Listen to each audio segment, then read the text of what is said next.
Bonjour à tous, bonjour à toutes. Bienvenue à notre culte espoir. Je suis ravie de vous retrouver pour vivre cette heure ensemble.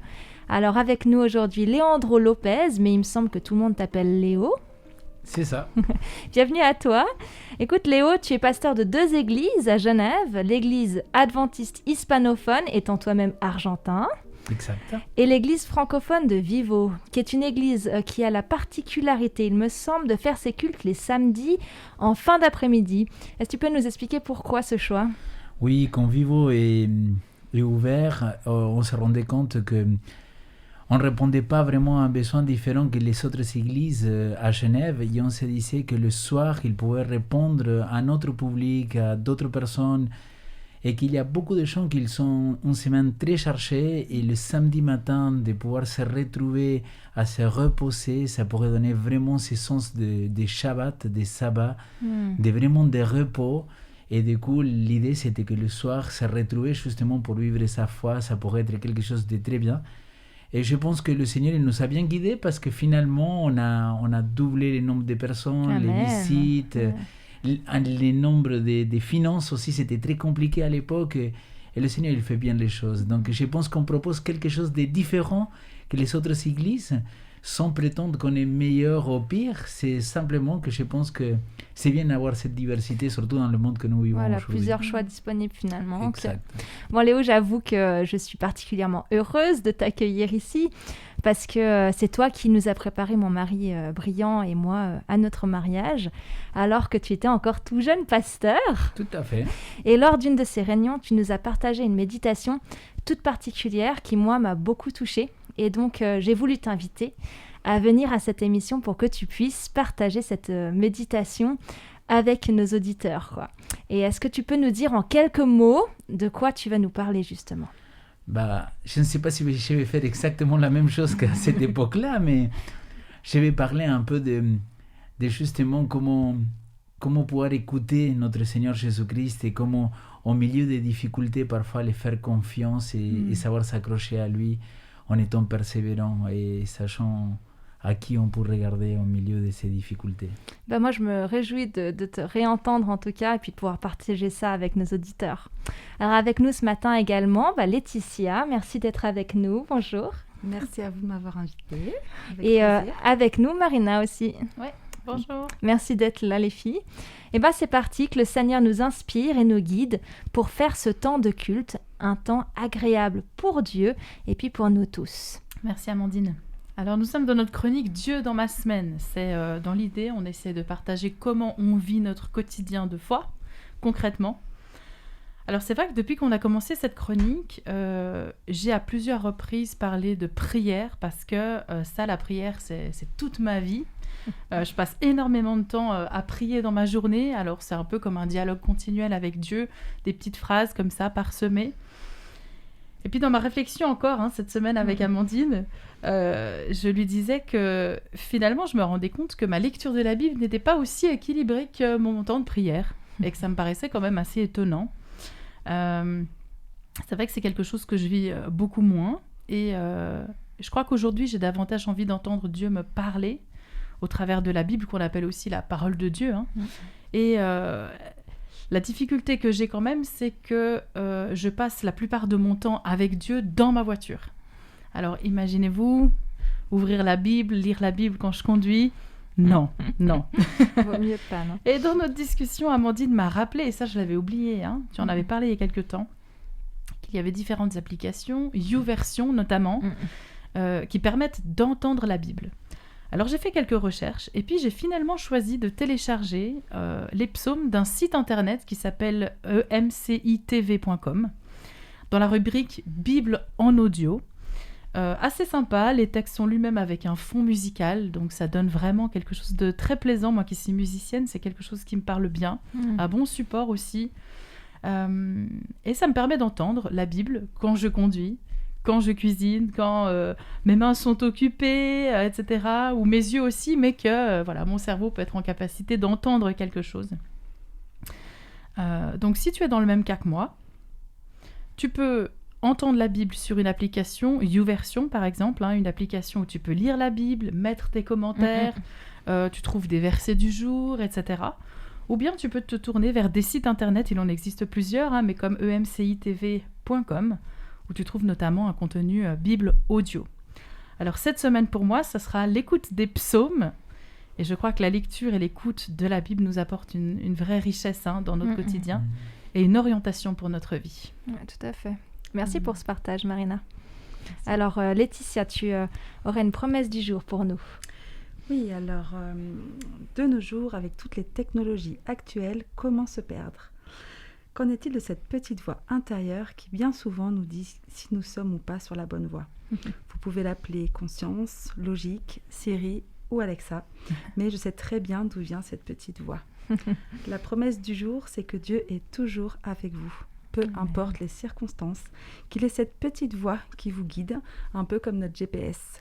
Maintenant, faut-il encore entendre et écouter cette voix ? Et quand vous irez à droite ou bien à gauche, vos oreilles entendront derrière vous la voix qui dira, c'est écrit dans Ésaïe 30, 21, c'est ici le chemin, marchez-y. Alors je vous invite à tendre l'oreille et à écouter cette petite voix de Dieu, votre petit GPS quotidien, qu'elle a pour vous conduire sur le bon chemin. Amen. Amen. Alors perso, moi Laetitia, je suis pour ma part très mauvaise en orientation. Donc moi, cette voix qui me guide, ça me parle particulièrement. Et même perso, rien qu'en suivant le GPS, j'ai quand même déjà réussi à me perdre. Donc voilà, il y a des fois, c'est un peu pareil finalement dans ma vie, au niveau symbolique. Je planifie mon itinéraire de vie, mes projets, il est tracé à partir de ma vision de moi-même, ce que je pense que je suis capable ou incapable de faire, de mes envies, du monde comme je le perçois. Et parfois, je me perds dans ces itinéraires. Et ma plus belle décision, finalement, selon moi, a été quand j'ai décidé que mon GPS, ce serait mon Dieu.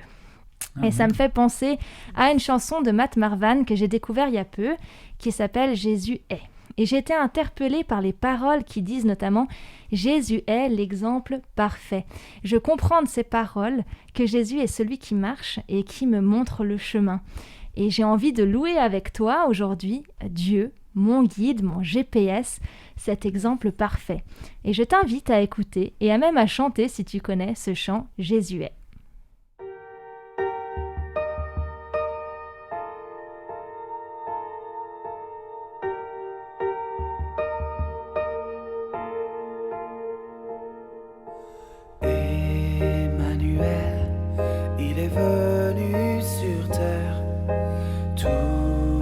Fidèle à la voix de son Père, sans dire un seul mot pour briller. Il a choisi d'aimer malgré la souffrance, les clous et la lance. Il a porté tous nos péchés, ami du pécheur. Notre Rédempteur, Jésus est l'exemple parfait.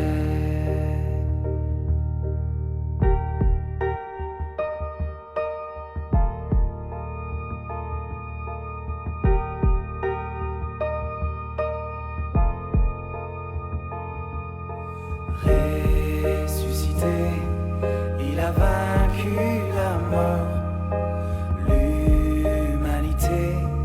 A trouvé son trésor, humble serviteur, humilié, que le Père a nommé grand roi éternel, acclamé du ciel par tous les saints et tous les anges.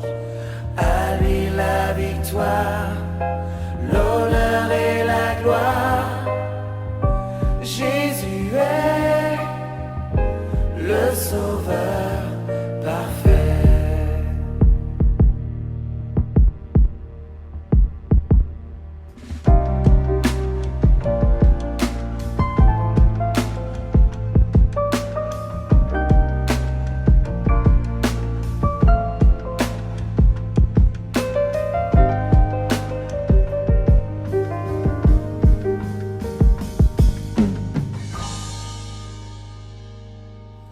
No.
Jésus est la joie de vivre de Barbara Trichard, la chanteuse du prochain chant. Elle proclame « Je marche dans la lumière, rien ne peut m'arrêter. Je veux proclamer avec elle que Jésus est la source de mon espoir, de ma joie. Et toi, est-ce que ces paroles font écho dans ta vie ?»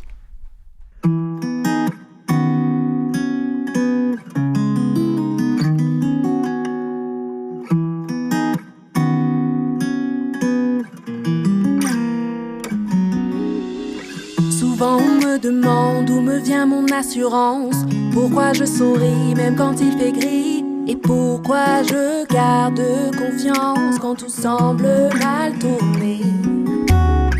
Vois-tu, j'ai décidé, même dans les difficultés, de garder les yeux tournés vers le ciel. Ma paix me vient droit d'en haut, et elle porte un nom. C'est Jésus qui me donne le sourire. C'est Jésus, il est ma joie de vivre. J'ai enfin trouvé une raison d'espérer et je veux la partager. C'est Jésus qui m'a ouvert les yeux. C'est Jésus qui me rend heureuse. Je n'ai pas trouvé de plus grand amour que celui qu'il m'a donné.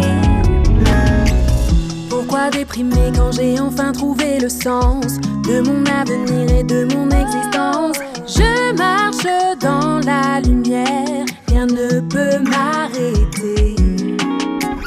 Ma sérénité ne saurait être perturbée par les contrariétés et tracas quotidiens. Face aux défis de la vie, j'ai ma solution. C'est Jésus qui me donne le sourire. C'est Jésus, il est ma joie de vivre. J'ai enfin trouvé une raison d'espérer et je veux la partager. C'est Jésus qui m'a ouvert les yeux. C'est Jésus qui me rend heureuse. Je n'ai pas trouvé de plus grand amour que celui qu'il m'a donné. Joie de la la la la la la, joie de la la la la la la, joie de la la la la la la, j'ai la joie de vivre. Joie de la la la la la, oh oh, joie de vivre. J'ai la joie de vivre. C'est Jésus qui me donne le sourire. C'est Jésus, il est ma joie de vivre. J'ai enfin trouvé une raison d'espérer et je veux la partager. C'est Jésus qui m'a ouvert les yeux. C'est Jésus qui me rend heureuse. Je n'ai pas trouvé de plus grand amour que celui qu'il m'a donné. C'est Jésus qui me donne le sourire. C'est Jésus, il est ma joie de vivre. J'ai enfin trouvé une raison d'espérer et je veux la partager. C'est Jésus qui m'a ouvert les yeux. C'est Jésus qui me rend heureuse. Je n'ai pas trouvé de plus grand amour que celui qu'il m'a donné.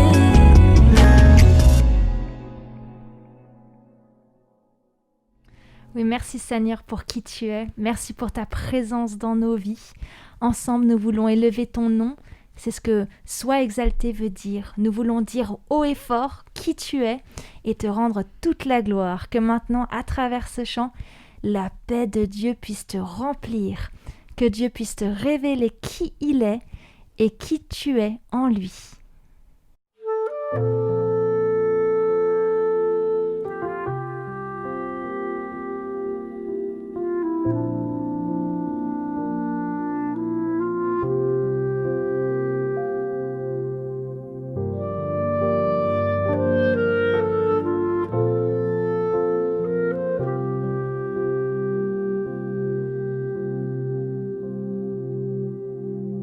Au pied de ton trône.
Coucou Laetitia. Coucou. Bienvenue dans cette chronique qui s'appelle Dieu agit. Merci. On va commencer par te présenter. Donc Laetitia, tu es une jeune femme dynamique, mariée, maman de 5 enfants, Oui. Waouh. sage-femme Oui. et chrétienne. Yes. Est-ce qu'on peut dire autre chose sur toi? Nouvellement entrepreneuse. Nouvellement entrepreneuse. Bien, merci.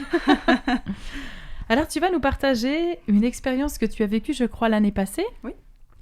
Un temps où Dieu a été présent dans une forte tempête de ta vie. Ouais, tout Alors, à on fait. t'écoute. Merci. D'abord, j'aimerais juste remercier Dieu de me permettre aujourd'hui de témoigner de ce qu'il a fait dans ma vie. Et en fait, voilà, je veux dire que souvent on écoute, enfin moi perso, je suis très touchée par la louange. Et puis quand j'entends les témoignages autour de moi des gens, je me dis, waouh, ils ont des témoignages à raconter. Et moi, c'est quoi mon témoignage? Et puis un jour, j'ai écouté ce chant qui s'appelait Viens toucher ma vie. Et vraiment, ce chant-là, je le chantais, mais comme une prière, quoi. Et je me disais, mais Seigneur, mais viens toucher ma vie, quoi. Touche la mienne, que moi aussi, j'ai des choses à dire de ce que tu as fait pour moi. Et ben, quand on demande à Dieu, il répond. Donc voilà, donc, ben, il y a une année, j'ai pu expérimenter la réponse à ma prière. On ne connaît pas les plans que Dieu a pour nous dans nos vies, mais l'ennemi, lui, il les connaît. Et parce qu'il sait, et c'est écrit dans la Bible, que Dieu a formé sur nous des projets de paix et non de malheur, afin de nous donner un avenir et de l'espérance. Et lui, l'ennemi, il fait tout pour éviter qu'on puisse réaliser ces plans que Dieu a pour nous. Parfois, Dieu permet des situations, des épreuves dont il sait que nous allons sortir grandis dans nos vies et qui va pouvoir lui-même se réaliser de manière tellement puissante et transformer nos vies. Et concrètement, c'est ce qu'il a fait. C'est ce qu'il a fait pour nous. L'ennemi a voulu frapper fort à travers ma santé, notamment. Donc en fait, un jour, j'ai dû aller à l'hôpital puisque j'avais des douleurs thoraciques, du mal à respirer. J'étais vraiment pas bien et je suis allée à l'hôpital, aux urgences. Et donc on me fait des examens, on me fait un scanner thoracique pour voir ce qui se passe. Voir si je suis pas en train de faire une embolie pulmonaire. Et puis là, j'ai le médecin qui vient me voir dans le couloir des urgences avec un joli petit message, puis qui me dit bah, ma petite dame, voilà, on a fait les examens, alors vous avez une péricardite, vous avez du liquide autour du cœur, du liquide autour des poumons, et il va falloir qu'on vous soigne. Par contre, il y a aussi des choses qu'on a vues qui n'étaient pas là avant. Et il va falloir aller creuser un peu plus loin. On va vous adresser au chirurgien thoracique à Annecy et on fera des examens complémentaires, voir ce qui se passe. Et puis là, il me laisse comme ça, dans le couloir. Il me dit au revoir, puis il me dit on va vous hospitaliser. Voilà, donc moi je suis avec cette information qui m'a totalement chamboulée en me disant bah voilà, quelque chose qui n'était pas là avant, mais visiblement assez préoccupant pour qu'on m'adresse à un chirurgien thoracique dans une autre grande ville. Et là, d'un coup, je suis submergée, je suis dans un état... J'ai ramassé la petite cuillère, j'appelle mon mari en larmes, et là, je suis dépitée. Je suis dépitée de ce qui se présage, en fait, parce que du coup, là, l'ennemi, il a semé la peur, en fait. J'en savais pas plus, mais j'avais juste peur. Et puis là, je suis arrivée dans ma chambre d'hôpital, je me suis clairement effondrée par terre. Et là, j'ai dit à Dieu, mais Seigneur, je ne sais pas ce qui est en train de se passer. Et j'étais encore sonnée, mais je dis, mais moi, là, je ne peux pas, en fait. Là, je ne vais pas y arriver. Là, c'est toi qui dois prendre le relais parce que clairement, moi, je ne vais pas pouvoir réussir. Je suis maman de 5 enfants. Comment je vais faire? Là, si on m'annonce un truc grave, je fais quoi? Je fais comment? Et littéralement, je me suis effondrée par terre dans ma chambre d'hôpital en donnant tout à Dieu, en lui disant, écoute, là, c'est ma limite, je peux pas, je pourrais pas. Il y a que toi qui vas pouvoir faire quelque chose pour moi. Et voilà, ça a été le début de notre aventure. De ton aventure avec Dieu. Exactement. Ok. Alors, est-ce que tu peux expliquer qu'est-ce qui s'est passé à partir de ce moment-là? Beaucoup de choses.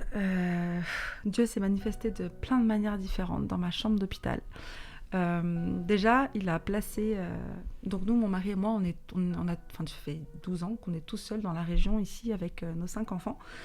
Et j'ai une de mes sœurs qui a emménagé il y a une année vers chez nous et qui est aide-soignante. Et elle a commencé à faire des petits remplacements à l'hôpital. Et déjà, pour commencer, Dieu l'a placée dans mon service, dans celui où j'étais hospitalisée. Donc là où je me sentais seule, dépourvue, où j'avais peur, j'avais finalement ma sœur tous les jours dans mon couloir, qui était là, et qui était là pour me donner le petit-déj, qui était là pour voir si j'allais bien, qui était là...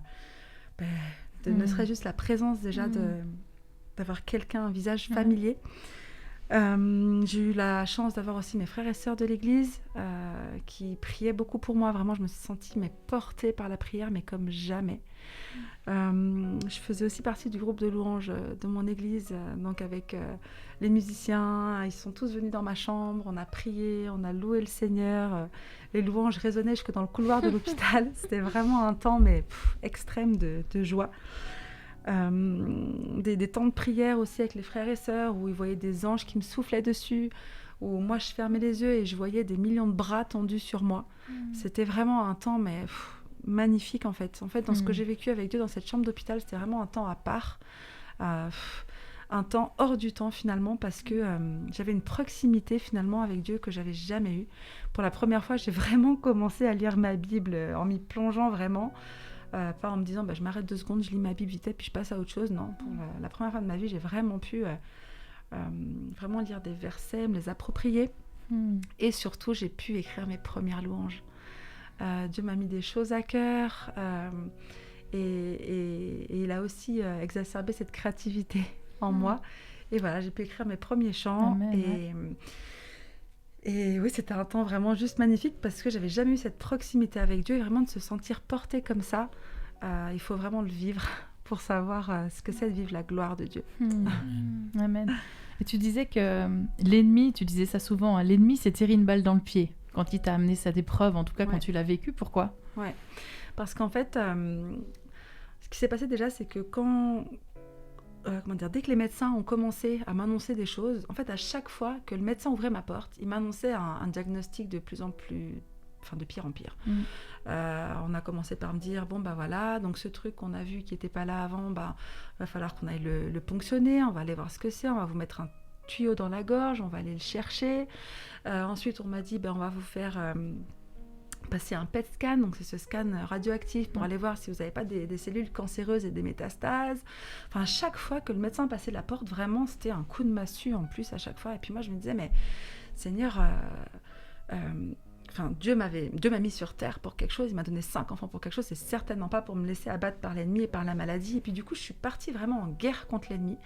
Et du coup, au lieu de me laisser abattre et de pleurer sur mon sort, je me suis dit, ok, je dis Satan, là, tu veux frapper fort, là, tu veux me toucher au plus profond, tu veux toucher ma famille, tu n'y arriveras pas, et je vais me lever.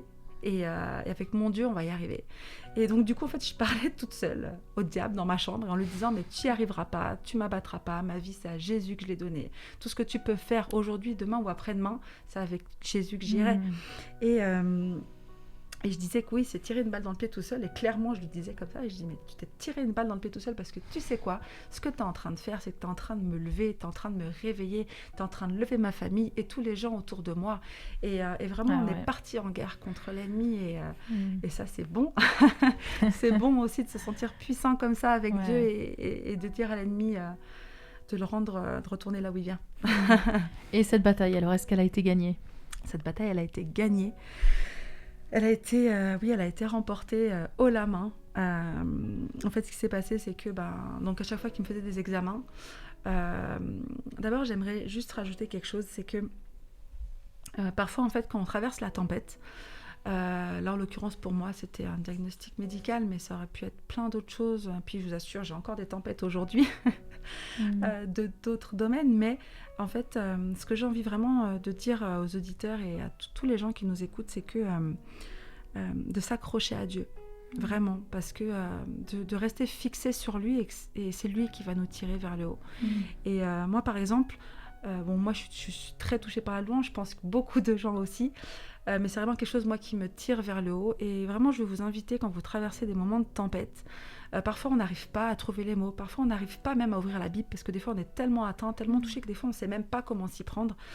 Et moi, je veux vraiment vous inviter à écouter des louanges, qui vont nourrir vos âmes, qui vont nourrir vos esprits, et que même si vous n'arrivez pas maintenant, sur le moment, à vous lever contre l'ennemi, ou sur le moment à trouver la force en vous qui va vous lever, dans un premier temps, vraiment écoutez ces louanges qui vont nourrir vos âmes, qui vont nourrir vos esprits. Il y a des louanges vraiment très puissantes qui disent que qu'on traversera la tempête avec Dieu, peu importe ce qui se passe. Il y a beaucoup de chants qui sont là pour nous élever, pour nous édifier, et vraiment accrochez-vous à ça, et ça peut être votre encouragement et votre force pour commencer à vous lever, et puis Dieu fera le reste avec vous. Amen. Ouais. Voilà.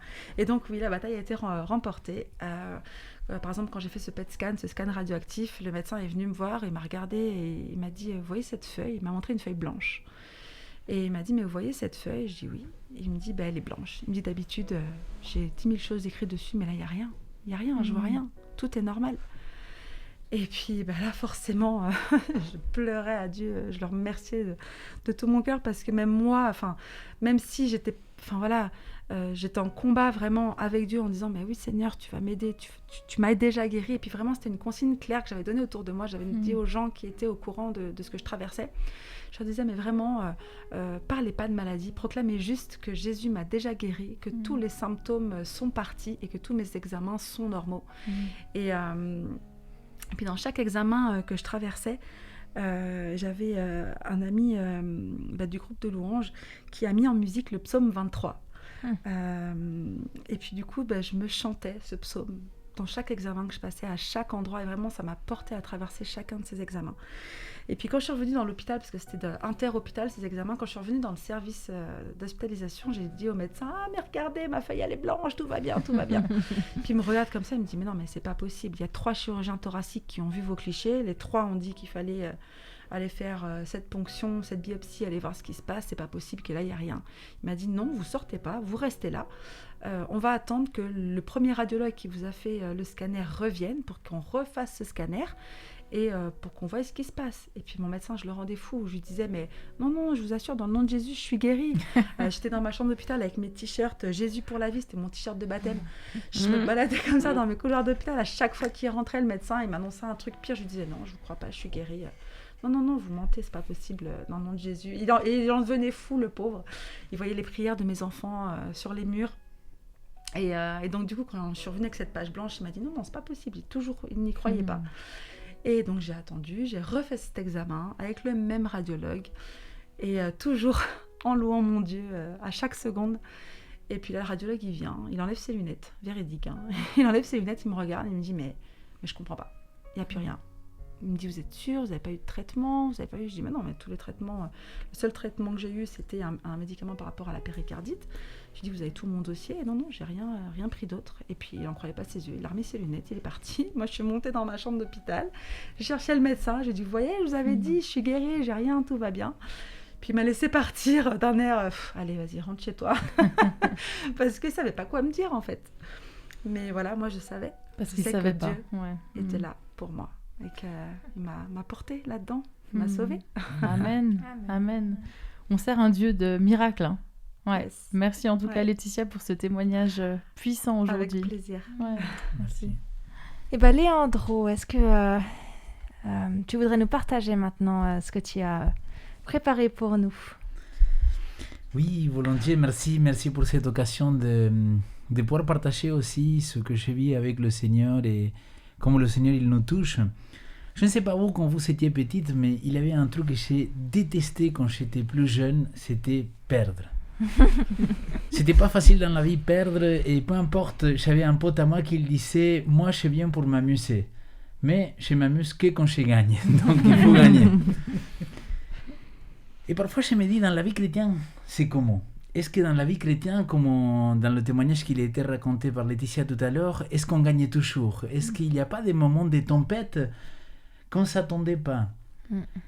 Et moi, la réflexion que je me suis fait pour partager avec vous, c'est Seigneur, comment être vainqueur dans la vie chrétienne? Et je pense que c'est pour tout le monde. Et comment être vainqueur surtout quand il y a des tempêtes? Parce qu'être vainqueur face à quelqu'un qui est plus petit que moi, quelqu'un qui n'a pas les mêmes compétences, quand tout va bien, c'est assez simple.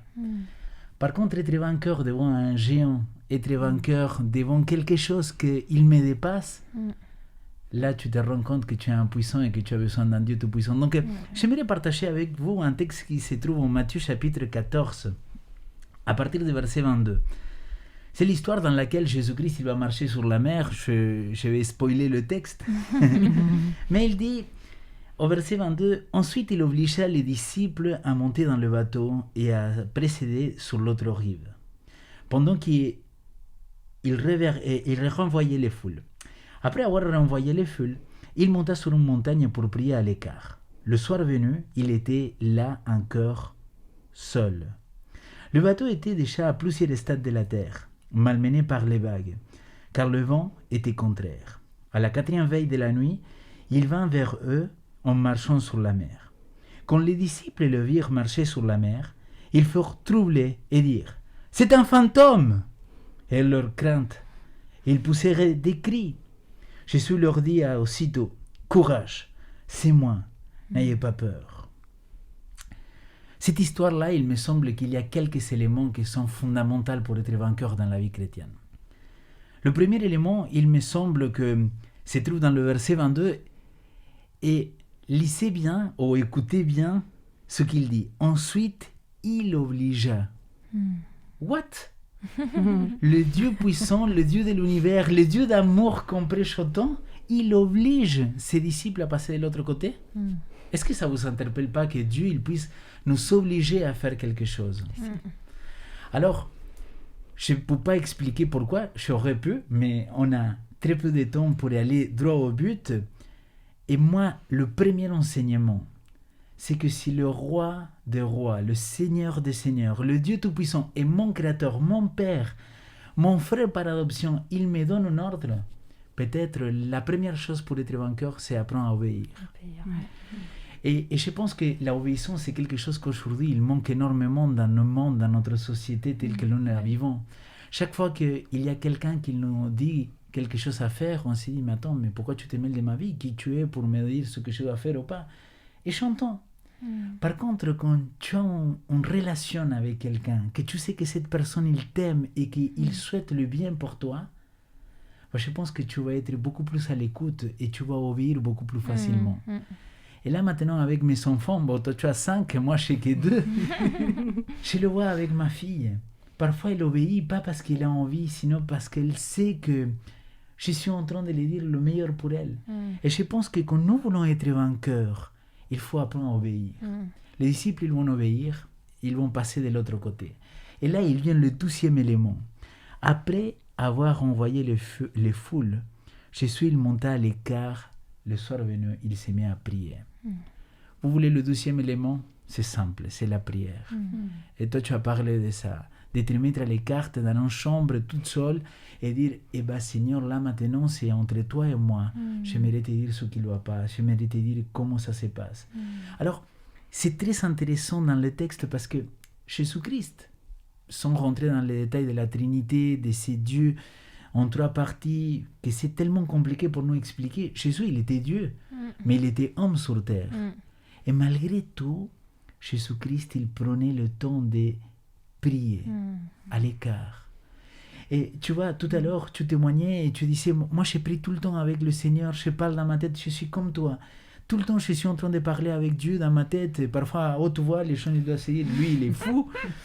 Mais c'est comme ça que je vis ma foi. Mais j'ai compris il y a quelques années qu'il fallait aussi que je puisse créer un espace, temps, pour pouvoir prier et rencontrer mon Dieu. Tu vois, c'est comme ma femme, je peux parler toute la journée avec elle, mais si je ne passe pas ce temps de qualité avec elle, il va me manquer quelque chose. Donc, pour moi, ces moments de prière, c'est fondamental pour être vainqueur dans la vie chrétienne.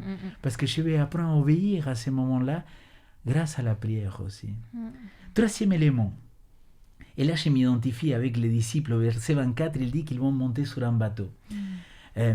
Apparemment, il y a très longtemps, Tertullien, un père des églises, au XIIe siècle, il a dit que notre vie, il pourrait ressembler à un bateau.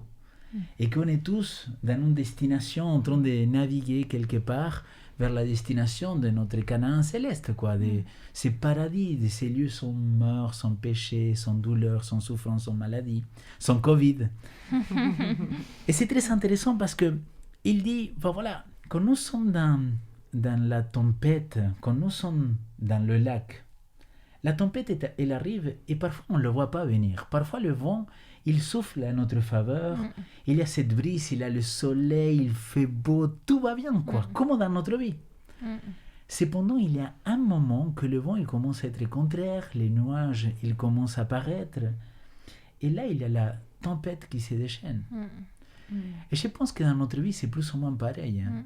Dans la vie chrétienne, dans la vie professionnelle, dans la vie des couples, en tant que parents, en tant que chrétien, c'est ça. Parfois on est tout au nord, tout va bien, et d'un seul coup, paf, la tempête, et on ne comprend pas, quoi. Tu fais ces références, même si les océans se déchaînent, je sais que je les traverserai avec toi. C'est exactement de ça que le texte il dit. Le problème, c'est que là, on est au chapitre 14. Et vous dites, et alors avant le chapitre 14, il y a le chapitre 8. Les disciples, ils sont malmenés dans cette tempête, comme nous, on peut être malmenés.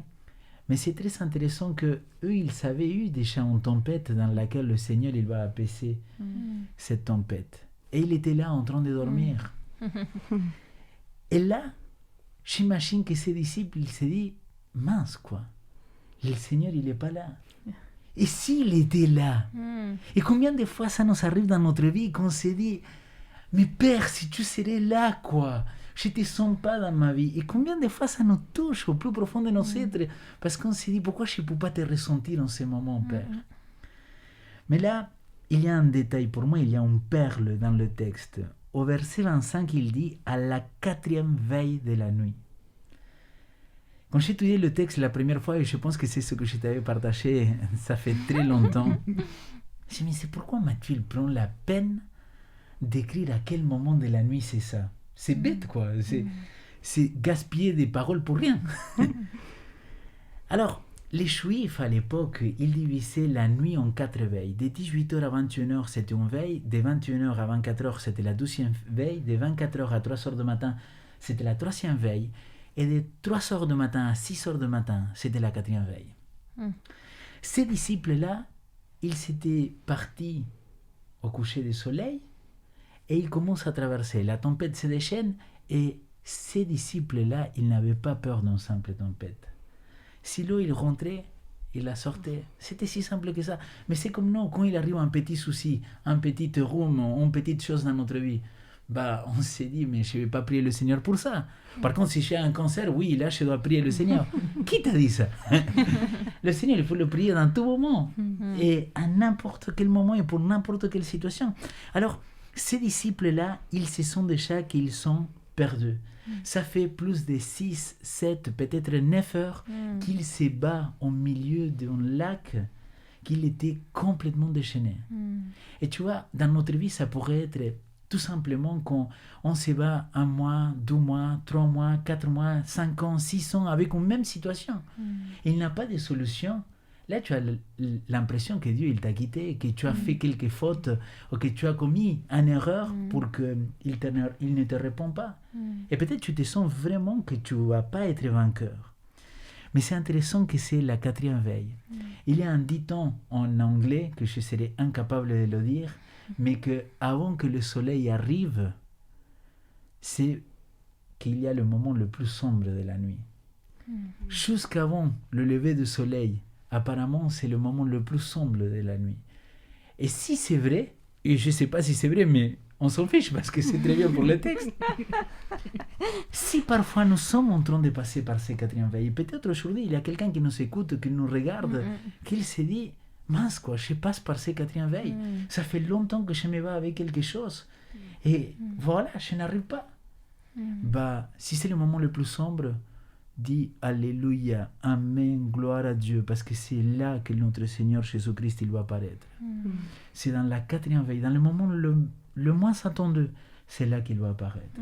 Et j'ai dit gloire à Dieu parce qu'il sait quand il doit apparaître. Par contre là, et c'est le 3e point, c'est de persévérer et de faire confiance.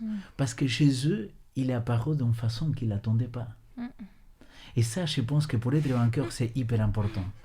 Pourquoi? Parce que j'imagine aujourd'hui, si j'étais au milieu d'un lac comme ça, je dis, bon, ils vont m'envoyer un hélicoptère, quoi. Mais je ne m'attends pas qu'un mec, il arrive en marchant par les eaux, quoi. Vous voyez qu'il ne l'attendait pas. Et d'ailleurs, la preuve, c'est, je ne sais pas si vous avez remarqué, c'est un fantôme. Et là, il dit, il pousse des cris. Vous vous imaginez ces gars-là, costauds, forts, dans le milieu de la mer, se mettre à crier parce qu'ils n'attendaient pas Jésus-Christ de cette manière-là. Ouais. Et là, je pense qu'il y a quelque chose qu'on doit accepter en tant que chrétien, que parfois, les victoires que nous attendons ne sont pas les victoires de notre Seigneur. Ouais. Et ça, c'est pas être soumis, c'est être vraiment en relation avec le Père, en sachant que c'est lui qu'il sait qu'est-ce que c'est le mieux pour moi et ma vie en ces moments. Et que peut-être la guérison, ça ne fait pas partie de ses plans. Que peut-être la solution que j'attends, ce n'est pas celle-là qu'il a prévue. Parce que lui, il a tout le dessein. Il n'a pas qu'un parti. Alors, j'ai conclu avec ça parce que c'est quand même extraordinaire pour être vainqueur. On a dit, apprends à obéir, apprends à prier. Et ensuite, on a dit, faire confiance et persévérer. Mais il y a un quatrième élément, et je ne peux pas m'en passer, désolé, mais c'est extraordinaire. De tous les disciples, il y a un seul qui va lui dire, écoute, là-bas, il y a un gars que je l'ai vu apaiser en tempête. S'il est capable d'apaiser en tempête, et là maintenant, il est en train de marcher sur la mer, je ne vais pas rester dans ces bateaux-là remplis de difficultés. Moi, je vais avec lui, parce que lui, il ne va pas couler. La barque, peut-être. Et qu'est-ce qu'il fait Pierre? Il dit, Seigneur, si c'est toi, appelle-moi que je vienne à toi. Et qu'est-ce qu'il dit Jésus? Il a plus belle invitation. Il lui dit, viens. Verset 29. Viens. Et Pierre, il s'est mis à descendre. Et voilà, j'aime beaucoup cette image-là de le voir Pierre mettre un pied dans l'eau et commencer à marcher petit à petit. Il est en train de marcher au milieu d'un lac, au milieu d'une tempête vers le Seigneur Jésus-Christ. Et dans un moment, il commence à couler à nouveau. Il se dit, mince, quoi, c'est la défaite. Et c'est là qu'il s'est dit, attends, qui je suis en train de regarder? Et toi, tu as parlé de ça. Hébreux chapitre 12, verset 2, il dit, les cieux fixés en Jésus-Christ. Si nous voulons être vainqueurs, il faut toujours avoir le regard posé sur Jésus-Christ. Quand je regarde l'administration de mon église, quand je regarde le pasteur, quand je regarde les membres, les diacres, les anciens, ou peu importe qui il y a dans l'église, et si je me concentre sur ces personnes-là, c'est sûr et certain que je vais couler. Mais mon regard, il doit être fixé sur Jésus-Christ. Et la bonne nouvelle, c'est que si pour ces choses de la vie, on coule, on peut crier comme Pierre il a fait. Et on peut lui dire, Seigneur, sauve-moi. Ouais. Et là, il viendra à notre secours. Voilà comment je pense qu'on peut être victorieux dans notre vie chrétienne. Amen. Amen. Bah, écoute, merci infiniment Léo pour ce partage parce que effectivement, moi, ça m'a replongé d'il y a 6 ans quand tu l'avais partagé avec moi et qui m'avait beaucoup encouragée. Et j'aimerais bien savoir ce que vous, Marina, Laetitia, vous avez envie d'en ressortir. Est-ce qu'il y a une chose peut-être que ce que Léo a partagé que vous avez envie de garder particulièrement dans votre cœur aujourd'hui? Pas tout en même temps. Il y a plusieurs choses très intéressantes, mais peut-être celle-ci qui m'a pas mal parlé, c'est que Dieu, parfois, quand il nous amène une tempête, on en a déjà vécu une avant, peut-être un peu plus petite. Et je crois que c'est ça aussi qui construit notre foi. On vit des expériences avec Dieu, on passe par des chemins difficiles, et puis il nous en sort, et puis on consolide notre foi petit à petit, et on se prépare aussi pour des tempêtes peut-être un peu plus grandes. Ouais. Amen. Oui, moi, il y a beaucoup de choses forcément qui m'ont parlé. Comme je disais tout à l'heure, on vit encore des tempêtes. Après, tous dans nos vies, à différents stades, on a nos tempêtes chacun. Et oui, moi, je veux garder le fait de garder le regard fixé sur Jésus en tout temps, en fait. Amen. Parce qu'il y a des fois où ce regard, il se floute un petit peu, et qu'on regarde aux circonstances, en fait, et on regarde aux défis, ou on regarde à la tempête. Et je vais vous partager quelque chose que je dis à mes enfants. C'est, tu vois, là, même si à la tempête, là, il pleut, dehors, le temps, il se déchaîne, les arbres se plient presque, il pleut, mais il y a toujours un arc-en-ciel qui vient après la pluie. Et ça, je pense que cet arc-en-ciel, il vient, mais toujours. Et que... Ouais, effectivement, il faut garder les yeux fixés sur Jésus parce que c'est ce qui va nous aider à atteindre cet arc-en-ciel. Amen. Voilà. Ouais. Et puis moi, ce que je garderais aussi, c'est... j'aime bien quand j'imagine Pierre là, aller sur l'eau. Il fixe des yeux Jésus, il est à fond. Et puis à un moment donné, donc comme tu disais, il lâche les yeux Jésus. Et là, il se dit, mais je vais couler. Et là, je me dis, moi, je me reconnais un peu où des fois, Jésus, il me lance dans des trucs presque miraculeux, quoi. Je me dis, mais ça, c'est un truc de fou qui me fait vivre. Et en fait, je vais dedans. Et après, je commence à vouloir le faire avec mes propres forces. Genre, moi, je peux marcher sur l'eau toute seule sans regarder Jésus, quoi. Et là, je me dis, je peux toujours revenir. Et puis, il est bon, quoi. Il va me dire, je suis là, t'inquiète pas. Et puis, tu vas pouvoir revenir sur l'eau. Mais rappelle-toi que c'est par ma force, par contre, et pas par la tienne. Et ça, c'est quelque chose qui m'a aussi beaucoup interpellée et qui m'avait particulièrement touchée et qui m'a permis de traverser certaines tempêtes parce que j'avais reçu ça il y a 6 ans. Donc voilà, merci beaucoup Léo. Et sois béni dans ton ministère, écoute.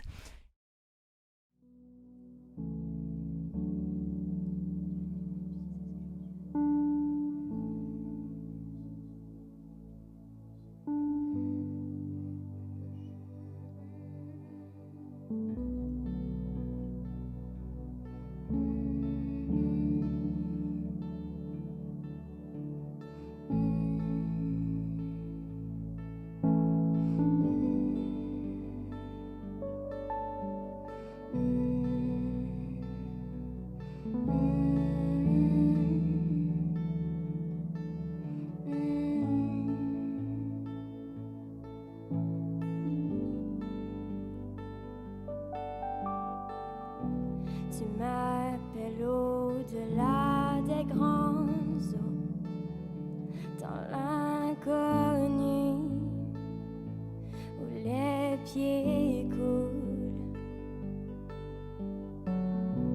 Et je te trouve dans ce mystère, dans l'abîme, ma foi demeure.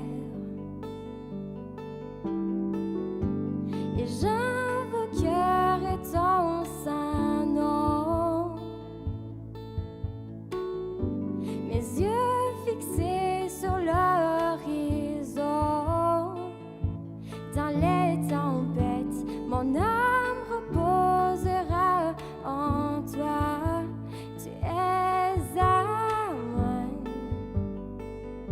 je t'appartiens.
toi.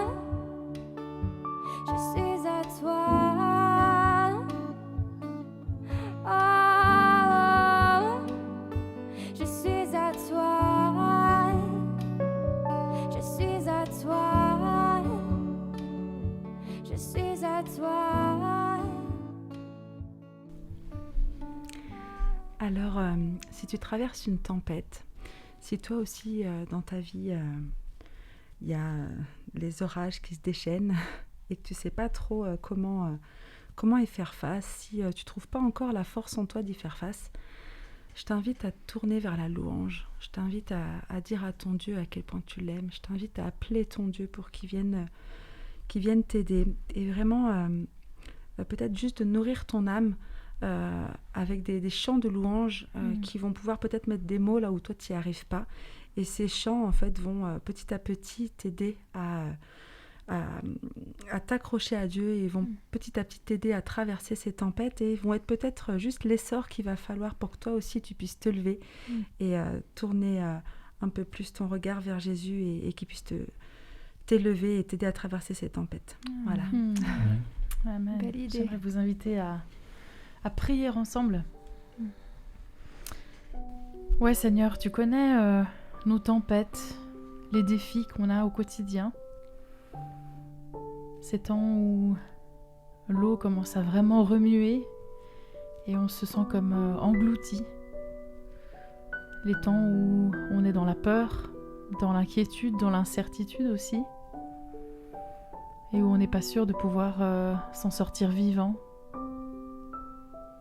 Et on veut s'accrocher, Seigneur, à toi, à ta présence. Merci, Seigneur, d'inspirer dans ce qu'on fait, peut-être des chants comme le propose Laetitia. Des paroles qui soient pertinentes, qui nous rejoignent là où nous sommes, dans les déserts de nos vies, dans ces tempêtes. Et qu'on apprenne à te faire confiance, Seigneur, à rien lâcher.